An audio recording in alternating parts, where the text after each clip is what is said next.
দর্শক আমন্ত্রণ জানাচ্ছি এখনকার দীপ্ত সংবাদে। আপনাদের সঙ্গে এই মুহূর্তে আছে আমি রুবায়েত হাসান। আর শুরুতেই থাকছে প্রধান খবরের শিরোনাম।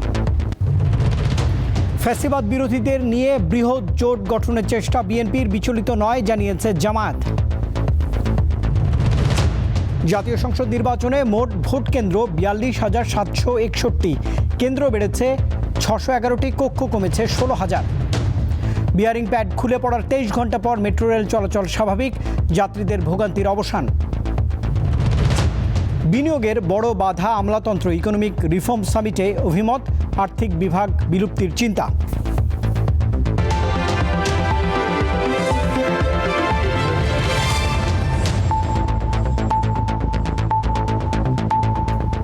এবারে পুরো আয়োজন। ত্রয়োদশ জাতীয় সংসদ নির্বাচনকে সামনে রেখে বিএনপি সবাইকে নিয়েই বৃহৎ জোট গঠনের চিন্তা করছে বলে জানিয়েছেন দলটির স্থায়ী কমিটির সদস্য সালাউদ্দিন আহমদ। সোমবার যুবদলের প্রতিষ্ঠাবার্ষিকীর কর্মসূচিতে তিনি আরও বলেছেন, বৃহৎ জোট গঠন প্রক্রিয়ার অংশ হিসেবেই এরই মধ্যে আসন ভিত্তিক যোগ্য প্রার্থীদের সঙ্গে আলোচনা শুরু করেছে বিএনপি। বাংলাদেশ জাতীয়তাবাদী যুবদলের ৪৭তম প্রতিষ্ঠাবার্ষিকী উপলক্ষে সোমবার রাজধানীর শেরেবাংলা নগরে বিএনপির প্রতিষ্ঠাতা সাবেক রাষ্ট্রপতি জিয়াউর রহমানের সমাধিতে শ্রদ্ধা জানান নেতাকর্মীরা। তাদের সাথে ছিলেন বিএনপির স্থায়ী কমিটির সদস্য সালাউদ্দিন আহমেদ। দোয়া মাহফিল ও ফুলেল শ্রদ্ধা শেষে সাংবাদিকদের সাথে কথা বলেন তিনি। এক প্রশ্নের জবাবে সালাউদ্দিন আহমেদ বলেন, ফ্যাসিবাদ বিরোধী ঐক্য অটুট রাখতে চায় বিএনপি, তাই আন্দোলনের ধারাবাহিকতা রক্ষায় ফ্যাসিবাদ বিরোধী সব শক্তিকে নিয়ে গঠন করা হবে বৃহত্তর রাজনৈতিক জোট।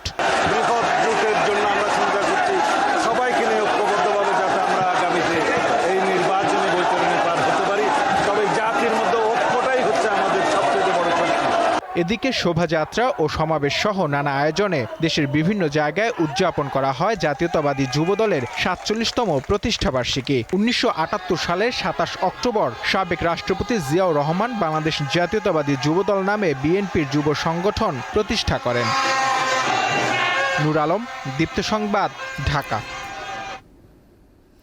সৎ ও যোগ্য নেতৃত্ব নিশ্চিতের মাধ্যমে জনগণের ভোটেই ক্ষমতায় যেতে চায় জামাত।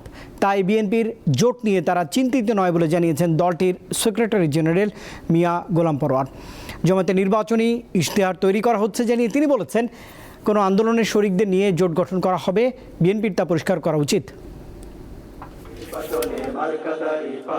জুলাই সনদ ঘোষণাপত্র আর বিচার নিয়ে বাকবিতণ্ডার মধ্যেও দেশের রাজনীতিতে বইছে নির্বাচনী হাওয়া। চলছে রাজনৈতিক মিত্র বাড়ানোর প্রতিযোগিতা। সভা, সেমিনার আর সমাবেশে শক্তি প্রদর্শনে জমজমাট রাজনীতির মাঠ।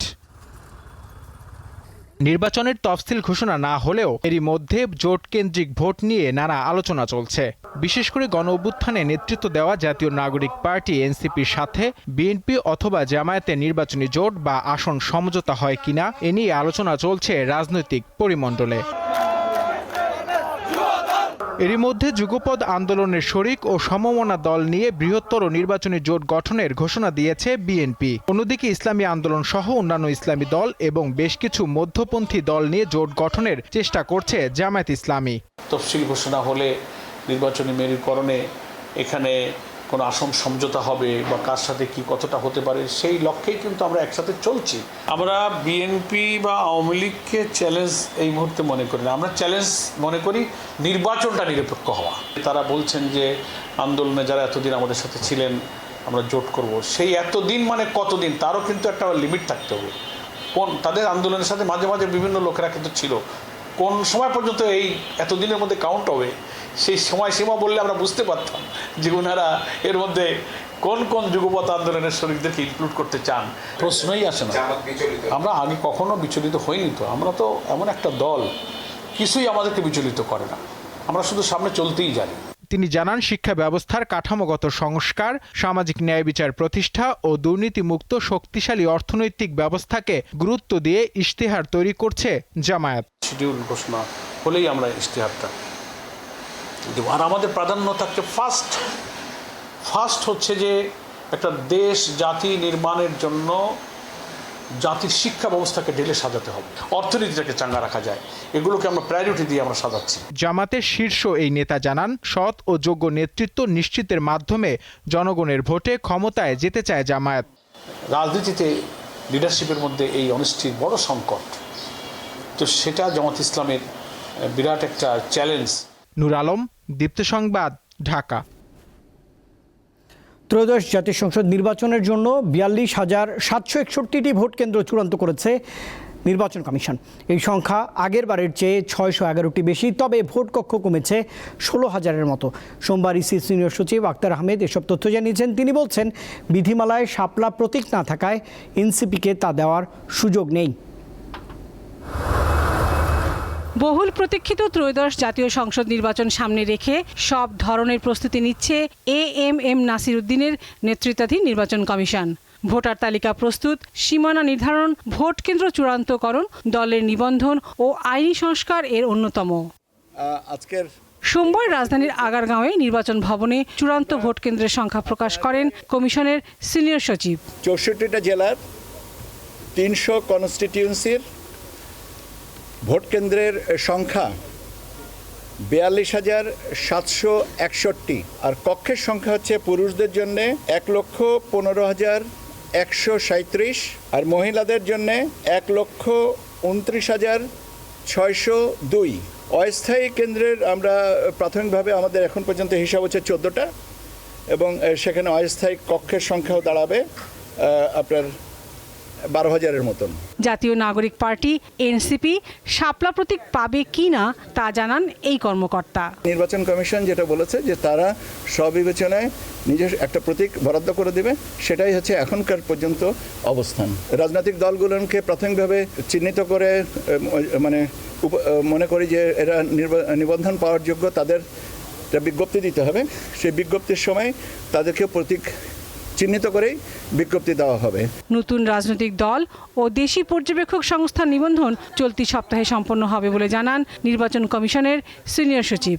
এটা পর্যালোচনা করেছেন লাবণী গুহ, দীপ্ত সংবাদ, ঢাকা। দীর্ঘ 23 ঘন্টা পর উত্তরা মতিঝিল রুটে মেট্রো রেল চলাচল স্বাভাবিক হয়েছে। সোমবার বেলা 11টা থেকে মেট্রো রেল চলাচল স্বাভাবিক হয় বলে জানায় Dhaka mass transit company limited. এর আগে সকাল থেকে চরম ভোগান্তিতে পড়তে হয়েছে মেট্রো রেলের যাত্রীদের। রাজধানীর ফার্মগেট এলাকায় রোববার দুপুর 12টার দিকে মেট্রো রেলের বেয়ারিং প্যাড খুলে পড়ে আবুল কালাম নামে এক পথচারীর মৃত্যু হয়। এই মর্মান্তিক ঘটনার জেরে মেট্রো রেল চলাচল সীমিত করে দেওয়া হয়। এতে চরম ভোগান্তিতে পড়েন অফিসগামী যাত্রী ও শিক্ষার্থীরা। 11টার সময় সবগুলো টাইল দিয়ে একদম করে দিছে আর কি, রেভিনিউ সার্ভিস চালু করে দিছে। সবকিছু এখন ওকে আছে। এখন তো দেখি যাত্রীরা ঢুকতেছে, স্বাভাবিকভাবেই ট্রেন চলছে এখন। দুর্ঘটনার পর ফার্মগেট অবস্থিত 429 নং পিলারটিতে সোমবার সকালে ত্রুটি খুঁজে দেখেন সংশ্লিষ্টরা। সেই সাথে আশপাশের অন্য পিলারগুলোতে চলে পরীক্ষা নিরীক্ষা। কিন্তু কি কারণে এই দুর্ঘটনা ঘটেছে তা প্রাথমিকভাবে বলতে পারেনি মেট্রো রেলের মেকানিক্যাল ডিপার্টমেন্ট। এটা অনুসন্ধান করতে হবে যে কেন এটা কোনো টেকনিক্যাল মেট্রো রেল ফাউন্ডেশন কোনো প্রবলেম হয়েছে কিনা এটাও জানতে হবে। ঢাকায় মেট্রো রেল নির্মাণ ও পরিচালনার দায়িত্বে থাকা ডিএমটিসিএল জানায়, সকালে আগারগাঁও থেকে শাহবাগ অংশে 2 দফায় পরীক্ষামূলকভাবে ট্রেন চালানো হয়। এতে কোনো সমস্যা পাওয়া যায়নি। তাই বেলা 11টার পর পুরো পথে মেট্রো রেল চালু করা হয়। মেট্রো রেল চালু থাকলে জ্যামটাও কম পড়ে, মানুষের সুযোগ সুবিধাও বেশি হয়। নিরাপদে বাড়ি ফেরা, সময় মতো বাড়ি ফেরা, এই আর। আমার বাচ্চা কালকে আসছিল হামগেটে, তখন ও অর্ধেক পথে যে রেলটা থেমে আসে, নামিয়ে দিল। সেখান থেকে সে প্রায় 1 ঘন্টা 1.5 ঘন্টার পথ সে হেঁটে সেই মিরপুরে যাওয়া। এদিকে রাজধানী মেট্রো রেল ও সব ফ্লাইওভারের বেয়ারিং প্যাডের গুণগত মান নির্ণয়ে কমিটি গঠনের নির্দেশনা চেয়ে হাইকোর্টে রিট দায়ের করা হয়েছে। সোমবার সুপ্রিম কোর্টের এক আইনজীবী জনস্বার্থে এ রিট দায়ের করেন। সড়ক ও পরিবহন মন্ত্রণালয়ের সচিব সহ সংশ্লিষ্টদের রিটে বিবাদী করা হয়েছে। সারা ঢাকা শহরের যে ফ্লাইওভারগুলো আছে, ফ্লাইওভারের যে রক্ষণাবেক্ষণ আছে, এই রক্ষণাবেক্ষণের কোনো অবহেলা আছে কিনা এবং এই অবহেলাজনিত কারণে সেটার উপরে আমরা রুলের প্রেয়ার করেছি। সোহাগ আহমেদ, দীপ্ত সংবাদ, ঢাকা। জুলাই গণঅভ্যুত্থানে রাজধানীর রামপুরায় ছাদের কার্নিশে ঝুলে থাকা আমির হোসেনকে গুলি করা সহ 2 জনকে হত্যার মামলায় ডিএমপির সাবেক কমিশনার হাবিবুর রহমান সহ 5 জনের বিরুদ্ধে দ্বিতীয় সাক্ষীর সাক্ষ্য জেরা শেষ হয়েছে। সোমবার সাক্ষ্য দিয়েছেন পুলিশের গুলিতে আহত হওয়া শিশু মুসার বাবা। 19 জুলাই 2024। রাজধানীর রামপুরার মেরাদিয়ায় নিজ বাসার সামনে দাদির সঙ্গে আইসক্রিম কিনতে এসে মাথায় গুলিবিদ্ধ হয় 7 বছরের শিশু মুসা। একই সময় গুলিবিদ্ধ হন মুসার দাদি মায়া ইসলাম। পরদিন সিএমএইচ হাসপাতালে মৃত্যুবরণ করেন তিনি। জুলাই আন্দোলনে রামপুরায় কার্নিশে ঝুলে থাকা এক ব্যক্তিকে পুলিশের গুলি ও 2 জনকে হত্যা মামলায় আন্তর্জাতিক অপরাধ ট্রাইব্যুনাল 1-এ সাক্ষী দিতে এসে সাংবাদিকদের সঙ্গে কথা বলার সময় সেই ঘটনার বর্ণনা দেন শিশু মুসার বাবা মুস্তাফিজুর রহমান। এই মাথার এই সাইডে খুলি নাই, এটা হলো আলাদা আর্টিফিশিয়াল স্কাল্প লাগানো। এখন ও ডান সাইডটা আপাতত প্যারালাইজ আছে, নড়াচড়া করতে পারে না, কিন্তু ও কথা বুঝতে পারে, শুধু বলতে পারে না, হাঁটাচলা করতে পারে না, স্বাভাবিক খাবার খেতে পারে না। এই ঘটনায় তছনছ হয়ে গেছে মুস্তাফিজুর রহমানের পরিবার। মায়ের হত্যা ও পুত্রকে আহত করার ঘটনায় জড়িতদের দৃষ্টান্তমূলক শাস্তির দাবি জানান তিনি। ওর স্বপ্নই ছিল ও পাইলট হবে, এই কারণে ওকে ইংলিশ ভাষণে পড়াচ্ছিলাম। সব জীবনটা আমার পুরো তছনছ করে দিল। সরকারের কাছে একটাই দাবি যে আমার মা তো মারা গেছে, ছেলেটার যাতে উন্নত চিকিৎসা হয়, ওর কোনো চিকিৎসাতে যাতে কোনো প্রকার অবহেলিত না হয়, এতটুকু আমার সরকারের কাছে দাবি। রামপুরায় সংঘটিত 2 জনকে হত্যাকাণ্ডের ঘটনায় জুলাই আন্দোলনে শিশু হত্যা ও মারাত্মক আহত হওয়ার ঘটনা স্পষ্ট হয়েছে বলে জানিয়েছে প্রসিকিউশন। এরকম সিচুয়েশনে কি হয় একটা সন্তান বা একজন বাবার, সেই বর্ণনা উনি আদালতে দিয়েছেন। আদালত এই গুলিবিদ্ধ সন্তানকে দেখেছেন, সন্তানের ক্ষতস্থান দেখেছেন এবং কিভাবে সে গুলিবিদ্ধ হয়েছিল সে সম্পর্কে আদালত জেনেছেন এবং সেটিকে এভিডেন্সেও নিয়ে এসেছেন। এদিকে জুলাই গণ অভ্যুত্থানে কুষ্টিয়ায় 6 জনকে হত্যার মামলায় মাহবুবুল আলম হানিফ সহ 4 জনের বিরুদ্ধে অভিযোগ গঠন করে বিচার শুরুর আবেদন করেছে রাষ্ট্রপক্ষ। এ বিষয়ে স্টেট ডিফেন্সের শুনানি আগামীকাল। মাহিদুর রহমান, দীপ্ত সংবাদ, ঢাকা। দেশে বিনিয়োগের বড় বাধা আমলাতন্ত্র, তাই আমলাতন্ত্রের প্রভাব কমিয়ে কাজের বিকেন্দ্রীকরণের মাধ্যমে জবাবদিহিতা নিষিদ্ধ করা জরুরি। আমলাতন্ত্র কমাতে আর্থিক বিভাগ বিলুপ্ত করার পক্ষে বিএনপি। সোমবার রাজধানীর একটি হোটেলে অনুষ্ঠিত ইকোনমিক রিফর্ম সামিটে এসব কথাই বলা হয়েছে। উদ্যোক্তারা জানিয়েছেন, বিনিয়োগ বাড়ানো ছাড়া নতুন কর্মসংস্থান সৃষ্টির সুযোগ নেই। কাঙ্ক্ষিত বিনিয়োগ না আসায় দেশের ব্যবসা বাণিজ্যের সৃষ্টি হয়েছে স্থবিরতা। নতুন কর্মসংস্থানের নতুন সুযোগ সৃষ্টি না হওয়ায় বাড়ছে হতাশা আর উদ্বেগ। উচ্চ মূল্যস্ফীতির চাপে দিশেহারা সাধারণ মানুষ। সোমবার রাজধানীর একটি হোটেলে অনুষ্ঠিত ইকোনমিক রিফর্ম সামিটের আলোচনায় উঠে আসে অর্থনীতির এমন চিত্র। বক্তারা জানান, প্রাতিষ্ঠানিক সক্ষমতা বাড়াতে না পারলে অর্থনৈতিক উন্নয়নে গতি আসবে না। আমরা portfolio investment, vis a vis manufacturing, service investment, infrastructure investment, আমাদের প্রায়োরিটিটা কোথায়, এই জায়গাটা বাংলাদেশ এখনো সেট করেনি। আমাদের রেগুলেশনসগুলি কিন্তু অনেক বেশি, তো সেখানে আমাদের একটা ডিরেগুলেশন দরকার হবে। আমরা মনে হয় সেক্টর ওয়াইজ ম্যাপিংটা করতে হবে, ম্যাপিং করে আমাদের আবার রিফর্ম প্রসেসে হাত দিতে হবে। আলোচকরা জানান, কয়লা ও গ্যাসের জ্বালানিতে যে অনুপাতে বিনিয়োগ দরকার তা আসেনি। এছাড়া শিল্পনীতির সঙ্গে বিনিয়োগ নীতির সমন্বয় নেই। এই 3টি নিজস্ব জ্বালানি যে উৎস বাংলাদেশে আছে, নবায়নযোগ্য জ্বালানি মূলত সোলার এবং কয়লা এবং গ্যাস, এটা কোনোটাতেই বিনিয়োগ হয়নি। আমাদের ইন্ডাস্ট্রিয়াল পলিসি বা ইন্ডাস্ট্রিয়ালাইজেশনের সাথে ইনভেস্টমেন্ট পলিসির একটা ক্লোজার সিনক্রোনাইজেশন দরকার এবং সেটা যদি না হয় আসলে ইনভেস্টমেন্ট আমরা যত কথাই বলি, আমরা এখানে যত ইনসেন্টিভ দিই, যত ফ্যাসিলিটিস দিই, ইনভেস্টমেন্ট আসবে না। সাবেক বাণিজ্যমন্ত্রী বিএনপি নেতা আমির খসরু মাহমুদ চৌধুরী বলেন, জাতীয় রাজস্ব বোর্ড পৃথক করা হলেও এর সুফল মিলছে না। মূল কারণ আমলাতন্ত্র। তিনি বলেন, বিনিয়োগ ফেরাতে দরকার নতুন বিজনেস মডেল। পলিসি মেকিংয়ে ব্যুরোক্রেসির রোল থাকার কোনো কারণ নেই। ব্যুরোক্রেসির কাজ হচ্ছে এক্সিকিউট করা। It is not for them to make policy. আর্থিক প্রতিষ্ঠান বিভাগের মাধ্যমে ব্যাংক খাত নিয়ন্ত্রণ বন্ধের তাগিদ দেন সাবেক এই বাণিজ্যমন্ত্রী। বলেন, বাংলাদেশ ব্যাংকের স্বাধীনতা নিশ্চিত হলে আর্থিক খাত শক্তিশালী হবে। Policy making is the job of the policy makers. Shahriar Emon, Deepto সংবাদ, ঢাকা। কিশোরগঞ্জের ভৈরবকে দেশের 65তম জেলা ঘোষণার দাবিতে রেলপথ অবরোধ ও ট্রেনে পাথর নিক্ষেপ করেছেন বিক্ষোভকারীরা। সোমবার সকাল 10টায় ভৈরব রেল স্টেশনে রেলপথ অবরোধ করেন তারা। বিক্ষোভকারীরা সকালে নোয়াখালী থেকে ঢাকাগামী উপকূল এক্সপ্রেস ট্রেনটি ভৈরব রেল স্টেশনে আটকে দেয়। সকাল 11:30টার দিকে অবরোধকারীদের রেলওয়ে পুলিশ ও স্থানীয় লোকজন রেলপথ অবরোধ প্রত্যাহার করতে বললে অবরোধকারীদের একটি পক্ষ উপকূল এক্সপ্রেস ট্রেনে পাথর নিক্ষেপ শুরু করে। পরে অবরোধকারীরা 11:15টার দিকে অবরোধ প্রত্যাহার করলে উপকূল এক্সপ্রেস ট্রেনটি ঢাকার উদ্দেশ্যে ছেড়ে যায়। উচ্ছেদ অভিযানের প্রতিবাদ জানিয়ে ব্রাহ্মণবাড়িয়া জেলা শহরে সব ফার্মেসি বন্ধ রাখার ঘোষণা দিয়েছেন ব্যবসায়ীরা। সোমবার সকাল 6টা থেকে এই কর্মসূচি পালন শুরু করেন তারা। এতে দুর্ভোগে পড়েছেন রোগী ও সাধারণ মানুষ। ব্রাহ্মণবাড়িয়ার কেমিস্ট অ্যান্ড ড্রাগ সমিতি পৌর শাখার সভাপতি নূরে আলম সিদ্দিকী জানিয়েছেন, 1983 সাল থেকেই ব্রাহ্মণবাড়িয়া মহিলা কলেজের আশপাশের দোকানগুলো ভাড়া নিয়ে ফার্মেসি পরিচালনা করা হচ্ছে। হঠাৎই এগুলোকে অবৈধ আখ্যা দিয়ে উচ্ছেদের চেষ্টা করা হচ্ছে, যা অমানবিক ও অবৈধ। অনতিবিলম্বে উচ্ছেদ অভিযান বন্ধ ও ক্ষতিগ্রস্ত ব্যবসায়ীদের ক্ষতিপূরণ দেওয়ার দাবি জানিয়েছেন তারা। চিত্রনায়ক সালমান শাহ হত্যা মামলায় তাঁর স্ত্রী সামিরা হক এবং অভিনয়শিল্পী ডনের দেশ ত্যাগে নিষেধাজ্ঞা দিয়েছে আদালত। সোমবার পুলিশের আবেদনের শুনানি নিয়ে ঢাকার সিএমএম আদালতের ম্যাজিস্ট্রেট সাইফুজ্জামান এমন আদেশ দেন। মামলার তদন্ত কর্মকর্তা রমনা মডেল থানার পরিদর্শক আতিকুল ইসলাম খন্দকার সামিরা ও ডনের দেশ ত্যাগে নিষেধাজ্ঞা চেয়ে আদালতের কাছে আবেদন করেন।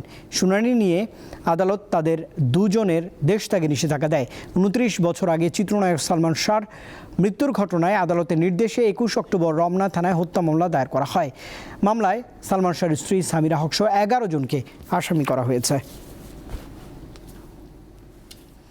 পার্বত্য চট্টগ্রামের পাহাড়ি ও বাঙালিদের বিভাজন দূর করে ভ্রাতৃত্ব প্রতিষ্ঠার লক্ষ্যে CHT সম্প্রীতি জোট নামের একটি সংগঠন আত্মপ্রকাশ করেছে।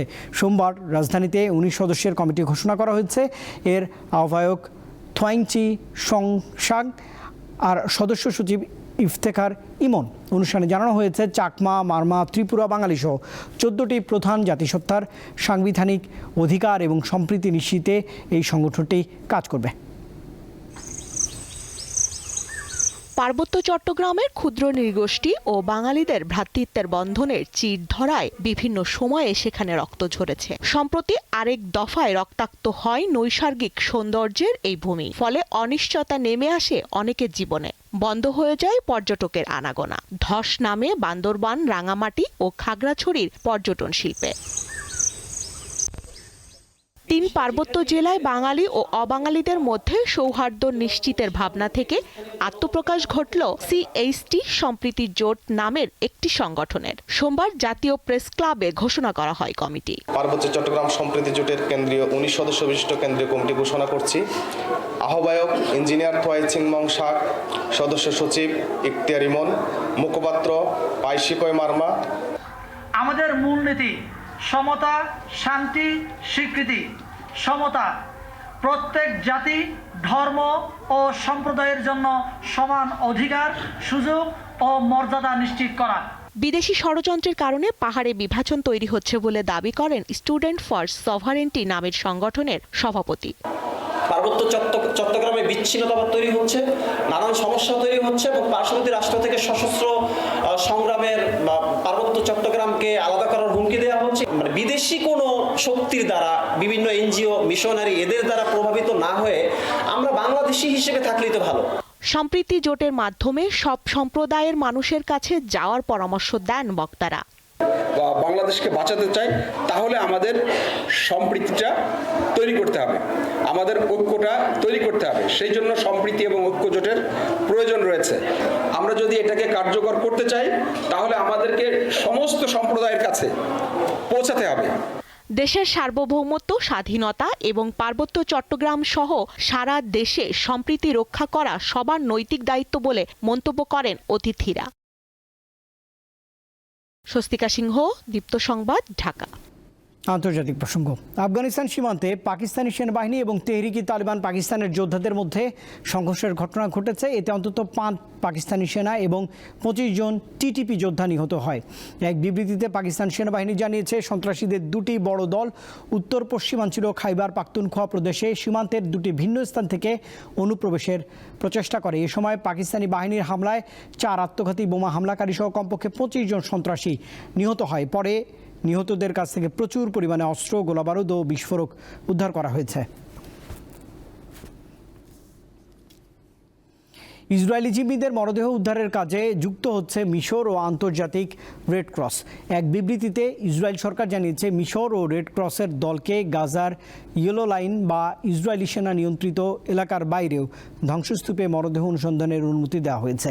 যুদ্ধবিরতির চুক্তির প্রথম ধাপে হামাস 28 জন নিহত ইসরায়েলি জিম্মির মধ্যে 15 জনের মরদেহ হস্তান্তর করেছে। ইসরায়েলের প্রধানমন্ত্রী জানিয়েছেন, গাজা উপত্যকায় ট্রাম্পের পরিকল্পনার অংশ হিসেবেই প্রস্তাবিত আন্তর্জাতিক শান্তিরক্ষা বাহিনীতে কোনো দেশের কতজন সদস্য থাকবে সেই বিষয়ে চূড়ান্ত সিদ্ধান্ত নেবে তেল আবিব।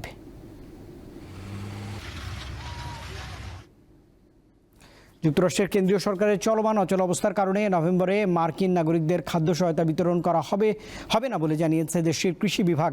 ফলে 4 কোটিরও বেশি মানুষ খাদ্য সহায়তা পাবেন না বা বঞ্চিত হবেন। মার্কিন কৃষি বিভাগ তাদের ওয়েবসাইটে এক বিজ্ঞপ্তিতে জানিয়েছে, তহবিল শেষ হয়ে যাওয়ার কারণেই নভেম্বর মাসে মার্কিন নাগরিকের খাদ্য সহায়তা বিতরণ করা হবে না। দেশটির কেন্দ্রীয় সরকারের এই অচল অবস্থার জন্য সিনেটে থাকা ডেমোক্র্যাটদের দায়ী করা হয়েছে ওই বিজ্ঞপ্তিতে। চলতি মাসের শুরুর দিকে ট্রাম্প প্রশাসন বিশেষ একটি আপৎকালীন তহবিল ব্যবহার করতে অস্বীকৃতি জানিয়েছিল, যা দিয়ে এসব সুবিধা চালু রাখা যেত। আর্জেন্টিনার পার্লামেন্ট নির্বাচনে বড় জয় পেয়েছে প্রেসিডেন্ট জাভিয়ের মিলেইয়ের রাজনৈতিক দল লা লিবার্তাদ অ্যাভেঞ্জা। নিম্ন উচ্চ উভয় কক্ষেই অর্ধেকেরও বেশি আসনে জয়ী হয়েছে এই দলটির প্রার্থীরা। এই জয়ের মধ্য দিয়ে মার্কিন সমর্থিত ডানপন্থী এই নেতার জন্য তার সংস্কার কর্মসূচি থেকে দৃঢ়ভাবে এগিয়ে নেওয়ার সুযোগ তৈরি হয়েছে। Central Asia volleyball association CAVA কাপের ফাইনালে খেলার স্বপ্ন পূরণ হলো না বাংলাদেশের। রাউন্ড রবিন লিগের শেষ ম্যাচে আফগানিস্তানের কাছে 3-1 সেটে হেরেছে স্বাগতিকরা। মিরপুরের শহীদ সোহরাওয়ার্দী ইনডোর স্টেডিয়ামে অঘোষিত ফাইনালে প্রথম সেট জিতে নেয় বাংলাদেশ, কিন্তু পরের 3 সেটে প্রতিদ্বন্দ্বিতাই করতে পারেনি এই দলটি। চতুর্থ সেটে আফগানিস্তানের সাথে হাড্ডাহাড্ডি লড়াই করেও শেষ পর্যন্ত 25-23 পয়েন্টে হেরে আসর থেকে বিদায় নেয় স্বাগতিকরা। মঙ্গলবার শিরোপা নির্ধারিত ম্যাচে তুর্কমেনিস্তানের মুখোমুখি হবে আফগানিস্তান, আর টুর্নামেন্টের 3য় স্থানে নির্ধারণী ম্যাচে বাংলাদেশের মুখোমুখি হবে শ্রীলঙ্কা।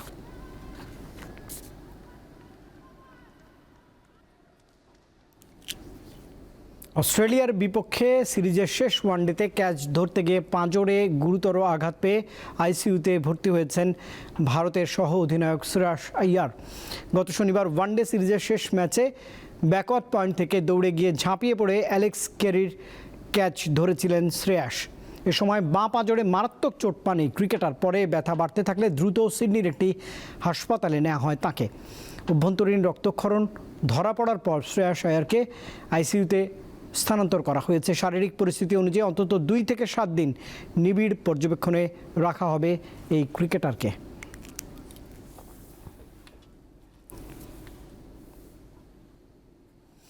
দর্শক, এরই সঙ্গে রাতের দীপ্ত সংবাদ শেষ করছি। শেষ করার আগে প্রধান খবরের শিরোনাম জানাবো আরেকবার।